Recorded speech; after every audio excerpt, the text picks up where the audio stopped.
Hello good morning सबैजनालाई। अनि फेरि पनि म मेरो च्यानलमा आइसकेको छु हैन। त्यही त हो, अब काम पनि खासै छैन हैन। त्यही भएर म चाहिँ स्याट्टसँगले बाहिर निस्किदिएको हैन। अब यस्तै हो, भ्लग बनाउनलाई हैन, भिडियो बनाउनलाई निस्किदिएको हैन। कस्तो लाग्छ मेरो भिडियोहरू एकचोटि यस्तो हेरिदिनु पऱ्यो, नजर लगाइदिनु पऱ्यो हैन। अनि सब्सक्राइब र सेयर पनि गरिदिनु पऱ्यो हैन। यही त हो। अनि म चाहिँ टक्कसँगले अलि निस्किरहेको छु बाहिर हैन। हावा चाहिँ लागिरहेछ कतारमा, हावा चलेर के भइरहेको थाहा छैन हैन। हावा चलिरहेछ। आज चाहिँ हाम्रो काम गर्ने साइड चाहिँ अर्कै ठाउँ पऱ्यो हैन। त्यही भएर म चाहिँ अनि निस्किरहेको हल्का हैन। अब बाटो यस्तो छ हैन, सानो बाटोमा पनि कुदाइदिन्छु क्या म चाहिँ साइकल। ओ स्याट स्याट यत्रो बाटोमा कुदाइदिएको, अब यस्तोमा कुदाइदिन्छु। ओए ओए झन्डै झरो यार, म झन्डै झरिदिरहेको क्या। तर पनि मैले कुदाएँ होइन। अनि म चाहिँ अब पसल जाँदै गरेको होइन। त्यही भएर अहिले पहिले हामीले गरेको त उता हो, अहिले अर्कै ठाउँमा छौँ काम गरेको। घरिका अन्त त्यही भएर अब खाजा खाने टाइम पनि भयो होइन। त्यही भएर म चाहिँ स्याट बाहिर निस्किदिएको। यार कस्तो अप्ठ्यारो बाटो रहेछ क्या होइन। त्यही भएर म चाहिँ पसल आएको। यो चाहिँ फेरि अर्कै पसल हो क्या।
स्कुल यस्तो हुन्छ होइन।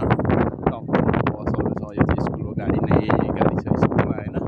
त्यही भएर म चाहिँ अहिले घरको छतमाथिबाट छु होइन। यहाँनिर अर्को कम्पनीको दाइहरूले काम गरिरहेको छ होइन। अर्को दाइहरूले काम गरिरहेको छ, रेस्ट गरिरहेको छ।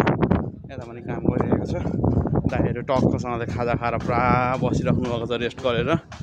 दाइहरू पुरा खाजा खाएर, दाइहरूको काम चाहिँ यस्तो छ होइन। यो चाहिँ दाइले के यो वाटरप्रुफ गरेको है दाइ हो। यता यस्तो कालो बनाइरहेछ क्या दाइले, वाटरप्रुफ गरेर क्या। यहाँनिर यस्तो गरिरहेको छ होइन। यहाँदेखि चाहिँ पानी तल नझरोस् भनेर क्या यस्तो गरिरहेछ होइन। घरहरू यस्तो यस्तो देखेको छ। त्यो चाहिँ हामी चाहिँ फ्लोरमा छौँ होइन। त्यही भएर दाइहरू चाहिँ यो सिलिन्डरहरू चाहिँ, यहाँको सिलिन्डर चाहिँ यस्तो हुन्छ क्या, सिलिन्डर लडिरहेको छ। यो चाहिँ ग्यासबाट तताएर चाहिँ गर्ने हो क्या। दाइहरू टक्कसँगले खाजा खाएर रेस्ट गरेर विदेशमा खाजा खायो। यस्तो चाहिँ प्लास्टिकमा एप्स ल्यायो अनि खायो होइन। पुरा विदेशमा त यही अनि प्लास्टिकमा एप्स ल्यायो अनि बस्यो अनि खायो। त्यो भनेदेखि बस्नु फेरि काम लास्टमा मान्छे आइहाल्छ, मुतिर आइहाल्छ। मुतिर आएपछि फेरि लास्टमा गाली गर्छ नि त। त्यही भएर यहाँनिर चाहिँ पानी पनि यसरी बोक्यो कुलरमा अनि बाटोमा राखिदिएको हुन्छ। जस्तो देखाएको थिएँ नि म नेक्स्ट भिडियोमा छ नि मेरो पसलमा त्यो पानी बाटोमा राखिदिएको हुन्छ। अनि यो मस्जिदको पनि उयो टुक्का छ नि, मस्जिद चाहिँ त्यो मस्जिदको मुनि पानी हुन्छ क्या। त्यो जुनै मस्जिद हुन्छ नि, मस्जिदमा चाहिँ मुनि चाहिँ कुलर राखिदिएको हुन्छ, पानी राखिदिएको हुन्छ क्या। तर त्यही भएर पानी चाहिँ त्यसमा लिन जाने है, कति मान्छेलाई थाहा हुन्न होला। तर यो मस्जिदको मुनि पानी हुन्छ है होइन। टक्कसँगले दाइहरूको सिलिन्डर कतिवटा 4 सिलिन्डर रहेछ। दाइहरू चाहिँ म 6 जनाले पुरा काम गरिरहेको रहेछ यहाँनिर। त्यही भएर अनि हाम्रो चाहिँ काम भइरहेको छ। त्यही भएर दाइहरू सबै दाइहरूले टक्कसँगले यसरी प्लास्टिकमा एप्स ल्यायो, प्लास्टिक यसरी एप्स ल्यायो अनि खायो। हामी चाहिँ मैले चाहिँ अघि खाजा खाइसकेँ होइन। त्यही भएर है यही हो त भने होइन। विदेशको दुःख भनेको कसलाई थाहा छ र होइन। कति दुःख गऱ्यो भनेर थाहै हुँदैन मान्छेलाई। पनि कहाँ छिटो रुम आइदिएको क्या हामी त फेरि कामबाट क्या रुम आइसकेको क्या।